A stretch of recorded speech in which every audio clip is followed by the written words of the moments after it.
une époque lointaine, vivait un fort et vaillant jeune homme qui s'appelait Albert. Celui-ci, orphelin de père et de mère, avait été marié brièvement à une jeune fille du village. Mais malheureusement, la maladie l'avait emporté au courant de leur première année de vie commune. Il vivait donc seul dans une cabane près de la forêt et de la rivière, mais pas trop loin du village. Seule sa jument Henriette lui tenait compagnie. On disait qu'après la mort de sa femme, le cœur d'Albert était devenu aussi dur que de la roche. Il ne s'était jamais remarié. Il vivait du commerce de la glace. Il passait donc l'hiver à travailler dur sur la rivière pour scier des blocs de glace, les mettre sur son buggy tiré par Henriette et les entreposer dans une grosse glacière creusée sous la terre. L'été, il vendait ses blocs de glace aux commerçants et aux habitants du village. Il passait donc l'hiver dehors, dans la nature, là où il se sentait bien. C'était un soir de janvier, et il faisait tempête. Albert se préparait à rentrer après une grosse journée d'ouvrage. Henriette semblait nerveuse. Les bourrasques de neige étaient telles qu'il ne voyait pas à plus de 10 pieds devant lui. Il allait tourner les talons pour diriger sa jument vers sa cabane, quand il crut voir quelque chose bouger un peu plus loin, près de la lisière de la forêt. Sans doute un animal, se dit-il, mais pris de curiosité, il se rapprocha. C'est alors qu'il la vit. Une jeune femme assise dans la neige. Son regard de saphir était empreint de bonté. Les traits délicats de son visage semblaient avoir été dessinés par un artiste de grand talent. Sa peau presque translucide contrastait avec la chevelure sombre qui encadrait son visage. Belle comme le jour. Chaque mouvement de ses membres graciles était lent, délicat, posé. Ses vêtements semblaient avoir été tissés dans de la neige très fine. Comme c'était étrange. Que faisait-elle là, seule, en pleine tempête? Mais Albert n'avait pas le temps de la questionner ou de se présenter. Il fallait se mettre à l'abri. « Venez avec moi, lui dit-il. Venez vous abriter chez moi, tout près d'ici. » Il la fit monter sur son buggy et dirigea Henriette vers sa cabane, bravant les rafales de vent. La cabane d'Albert était petite, mais il y avait tout ce qu'il fallait pour un homme seul. Dehors, il y avait une petite écurie pour Henriette, et plus loin, sous le sol, il y avait l'immense glacière souterraine pour conserver les blocs de glace. Il n'était cependant plus habitué de recevoir des gens, une femme qui plus est. Et maintenant qu'ils étaient à l'abri, il se retrouvait seul avec cette étrangère, et la gêne s'empara de lui. Mais la curiosité l'emporta. Il s'adressa à elle en lui demandant qui elle était et ce qu'elle faisait dehors par un temps pareil. Elle lui répondit s'appeler Lucette et être née d'un gros flocon de neige très lourd ce jour-là même. Mère Nature a voulu que je descende sur cette terre pour y mettre un peu de bonté et de douceur, expliqua-t-elle. Lucette signifie petite lumière, et c'est ce qu'elle était, une lumière dans la tempête. Albert trouvait tout cela très mystérieux. Comment pouvait-on naître d'un flocon? Lucette lui demanda à son tour quel était son prénom. Celui-ci, subjugué par la jeune femme, en avait oublié de se présenter. « Je m'appelle Albert, répondit-il. Je suis le marchand de glace du village. » Il était troublé par la proximité de la femme. Elle était si mystérieuse. Qui était-elle vraiment? Il leur prépara du thé, qu'ils burent en parlant un peu. Il apprit ainsi qu'elle était l'une des 4 filles de Mère Nature, chacune représentant une saison. Lucette était l'hiver. Elle était douce comme la neige et radieuse comme un soleil d'hiver. Quand arriva la nuit, il offrit son lit à Lucette en lui disant que lui coucherait sur le sol. Il pourrait parler davantage au lever du jour. Le lendemain, la tempête était terminée et il faisait un soleil radieux. Mais aussitôt que Lucette mit le pied dehors au soleil, elle se mit à fondre jusqu'à disparaître complètement. Albert prit panique. Où était-elle? Était-elle partie pour toujours? Allait-il la revoir? Il ne l'avait rencontrée que la veille, mais déjà il sentait que son cœur endurci fondait par amour pour elle. Et lui, qui n'était pas très pratiquant, il se mit à prier fort pour qu'elle revienne. Il dut se résoudre à atteler Henriette pour retourner sur la rivière, découper et ramasser des blocs de glace. Il retourna là où il avait aperçu Lucette la veille, en vain. Il se dit que le sort s'acharnait sur lui. Il avait le cœur gros, mais chaque jour, il retournait voir si Lucette était revenue. Puis, quelques jours plus tard, il se mit à neiger, et elle reparut enfin. Ainsi, elle fondait au soleil, mais réapparaissait lorsqu'il neigeait de nouveau.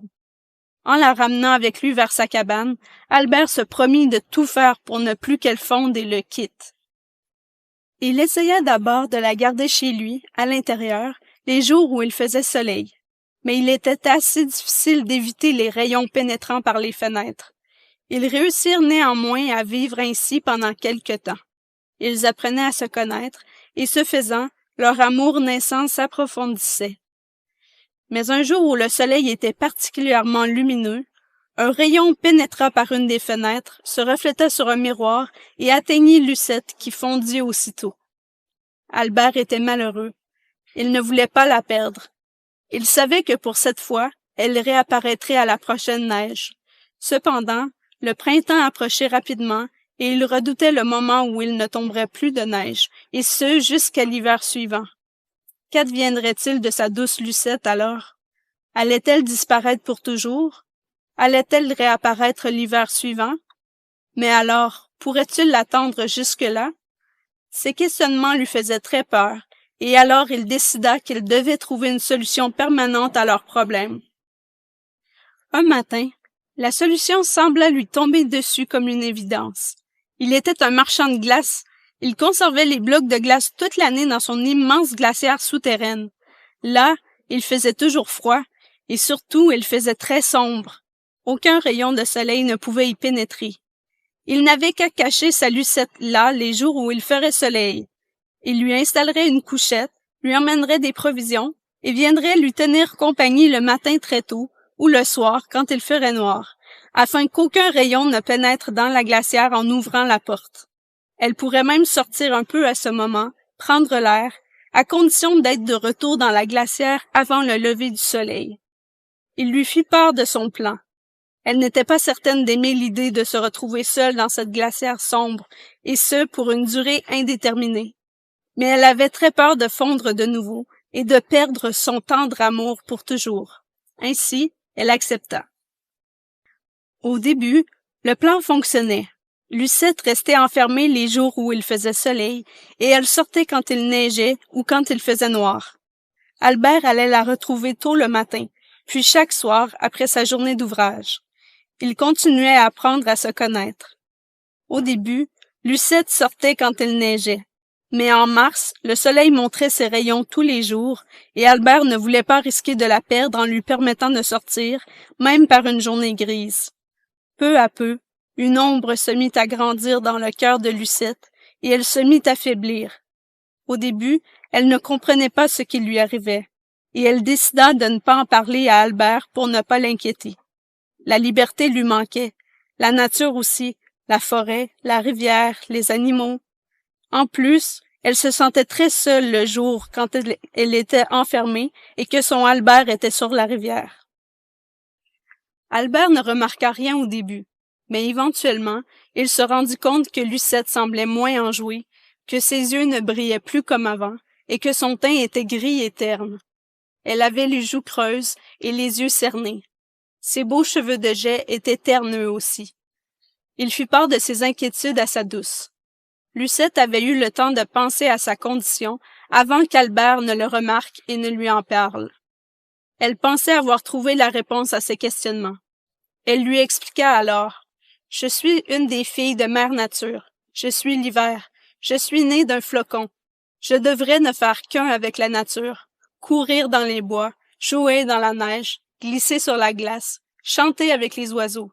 C'est ce que je suis. Je ne suis pas faite pour rester enfermée. » Au début, Albert ne pouvait admettre qu'elle avait raison. Il s'obstinait en disant que leur amour la garderait en vie. Mais au fond de lui-même, il savait qu'elle avait raison. Il l'aimait plus que tout, et il ne pouvait donc la forcer à vivre contre sa nature. Il savait qu'au printemps, il la perdrait au moins jusqu'à l'hiver suivant. Mais il ne pouvait la forcer à rester enfermée, la laisser dépérir encore et risquer de la perdre définitivement. Lucette sortit de la glacière et elle suivit sa nature profonde. Quand il faisait soleil, elle fondait, et elle renaissait à chaque neige. Avec Albert, ils avaient décidé de profiter le plus possible du temps qu'ils avaient ensemble. Quand il neigeait, elle venait avec lui sur la rivière. Le soir, elle partageait un repas avec lui, et ils s'endormaient ensemble. Chacun savait que le temps leur était compté. Mais ils faisaient leur possible pour ne pas perdre une seule minute. Le plus dur était de ne pas savoir quand ils seraient séparés, quand la dernière neige allait tomber, quand le printemps s'installerait définitivement. Ils étaient plus proches que jamais. Quand il ne faisait pas soleil, ils étaient toujours ensemble. Puis, un jour d'avril, Lucette fondit, et la neige tant attendue par Albert ne vint pas. Le printemps s'installa définitivement. C'en était fini de leur temps ensemble. Pourtant, Albert sentait au fond de lui que ce n'était pas fini, qu'elle lui reviendrait à l'hiver suivant. Grâce aux moments inoubliables passés avec elle, il savait qu'il aurait la force de l'attendre. Elle, son hiver, son univers, sa petite lumière, sa Lucette.